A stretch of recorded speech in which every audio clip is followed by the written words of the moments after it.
When you retire, everything changes, and that includes your investments. The number one fear that most retirees have is that of running out of money. Today, we're going to talk about a strategy to mitigate against some of those risks that will help you potentially avoid that outcome. Thanks for tuning in.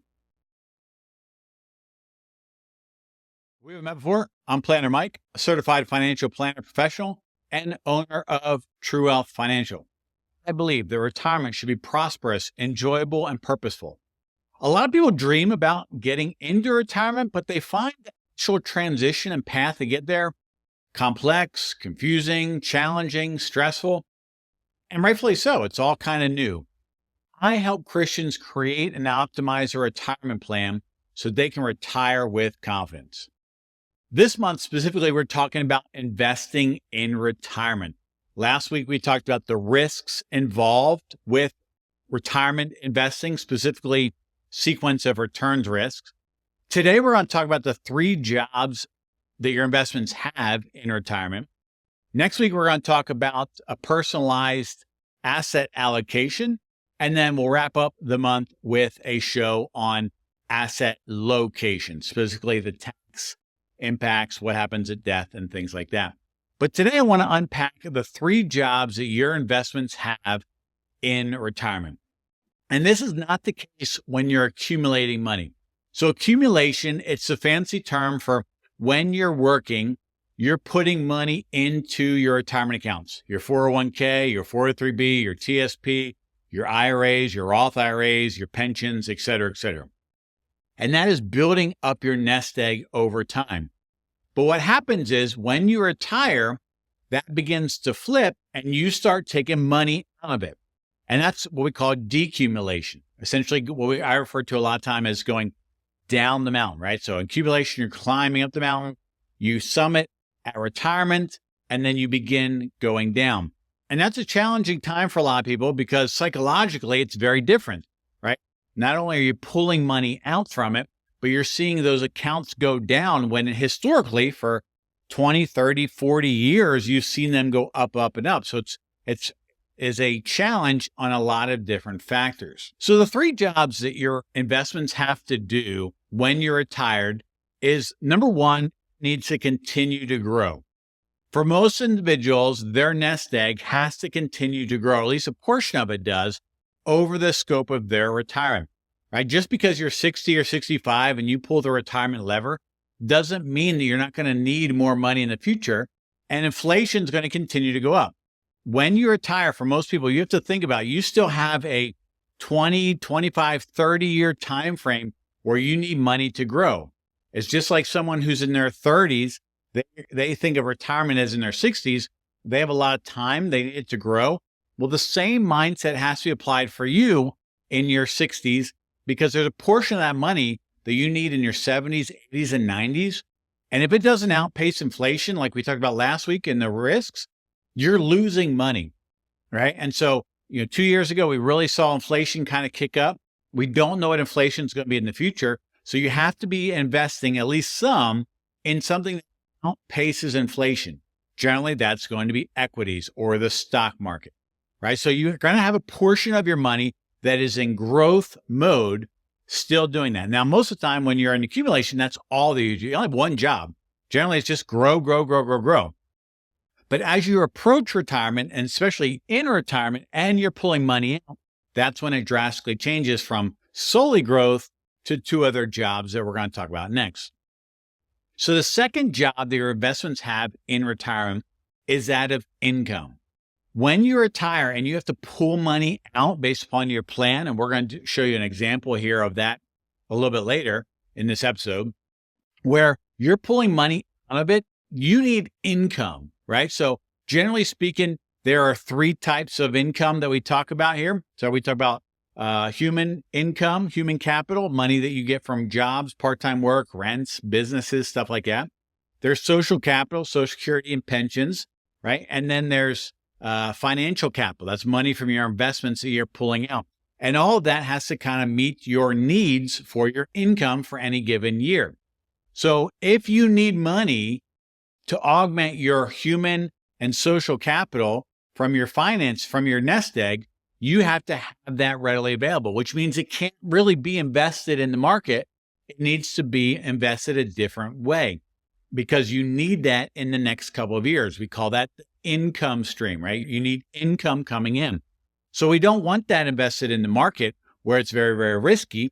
We're going to put that in something more conservative, generally a fixed income or bonds type of investment, right? So what's going to happen over time is your income, you get the money for a year and then you spend it. You're going to pull from your growth to replace that income, right? That's kind of the idea. Now, there are times where bonds go down in value. We saw that in 2022 when the Fed raised the rates really fast, the bond market kind of crashed. And there's times like 2008 where the market goes down and the bond market goes down. So it's a really tough time. And so you need some money in protection. Job number 3 is that of protection. Protection. So we don't know what the future is going to bring. And if for some reason we have a really bad time where the market's down and maybe the bond market's down as well, and the economy's not doing well or inflation's going really crazy, there's things that are going kind of really bad or really sideways, it's nice to have an element of our retirement money that's really not at risk at all. It's really just safe. And that is the idea of the protection portion of our retirement nest egg. In my mind, this is different than your emergency fund. Your emergency fund is in a savings account or in a money market account where you have access to it at all times. This is a portion of your retirement plan that is there in case you need income and there's not money in the income bucket because you've used it. The reason why we have this is because if you can see from this chart here, this is all of the bear markets that have taken place since World War II. And you can see there's in each row, there's when it started, when it ended, and how long it lasted. And the longest one, you can see at the very, very top, lasted 36 months, 3 years. The next one after that in 2000 lasted 30 months, right? So there has not been a bear market since the 1940s that had lasted longer than 3 years. So the idea is we need at least 3 years of income that it's not in growth mode. And so I'm going to open up an example here I think will be helpful to unpack this a little bit. But if you're still with me and find this information helpful and valuable, please hit the like button. It lets me do more shows like this. Plus, it's a great way to say thank you. So what I want to do to help illustrate this is I want to revisit our case study that we did back in December of Steve and Sarah Starter. And so we went through a 4-week series on how to begin creating a retirement plan.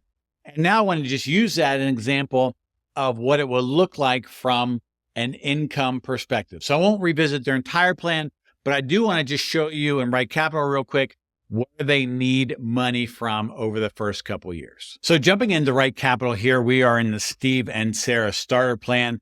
They are 65 years old and now are beginning to transition into retirement. So if we go to the retirement cash flows, we can see the money that they need over the next couple of years. So we'll just narrow this down to the first 5 years. And we can see here that essentially they have money coming in from various things. They have some self-employment. That's the human capital we talked about. They have Social Security and pensions. That is their social capital, right? So they have some money coming in, but for their goals and their taxes and everything they have, they need more money. Their outflows are more than their inflows. So they have to pull the remainder from their investment accounts. We call that the financial capital. And so here we see in year 1, we need about $27,000. In year 2, they need about $59,000. And in year 3, they need about $27,000. So now we can take these amounts here and apply them to those 3 buckets or jobs that they have from a growth, from an income, and a protection perspective. So now that you have an understanding of what the starters need, you can see what we're going to do here is essentially we're going to take the first 2 years that they need money out from their growth bucket, and we're going to put it in an income bucket. That's about $86,000. So $86,000 is there to provide them income when they're 65 and 66, essentially this year and next year. And then what we're going to do is we're going to take the money that they need for year 3, in this case, $27,000, and we're going to set that aside in a very conservative, safe, preservative cash account, right? We're going to put that in a cash account that's really just safe. It's not meant to grow. It's not meant to provide income. It's meant to protect against a down market. And then the remainder of their portfolio will remain in the growth bucket, again, saving up for those future years. As we move down in time, we're going to take money out. If the market's up, we're going to take money from the growth bucket and put it in the income bucket, right? If the market is down, we're going to just use the first 2 years of the income bucket. And if the market is still down, then we're going to have the protection bucket, because again, that makes up 3 years. So the idea is we have 3 years of money that's not invested in the market to provide you income for the next couple of years. So imagine that every 3 years we reset this, where you know that at the beginning of every year, you have 3 years of money that's not in the market. So you don't have to be checking the market. You shouldn't be looking at the market. I talked to a guy not too long ago. He checks the stock market every day. Every day he's looking at his portfolio. And I hate to say it, but his portfolio, his wife says, drives his mood for the day. That's insane. That is concentrating on the money, not concentrating on your life. So this is a mechanism, a strategy to say, I got 3 years of money that's not in the market. So I'm not concerned about what the stock market does. I'm not concerned about what the economy does. I'm not concerned about the Fed, what they're doing today. I'm focusing on living my life, being passionate, staying healthy, spending time with people that I love and care about, and getting after a fulfilling, enjoyable, purposeful retirement. That's what all of this stuff does.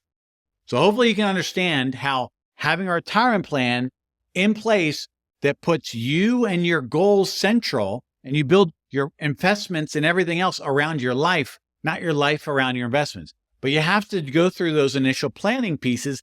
Then we implement a strategy like this, which is all about resilience. This is a resilience strategy that protects against the markets going down and we having a bad market and you needing to pull money out.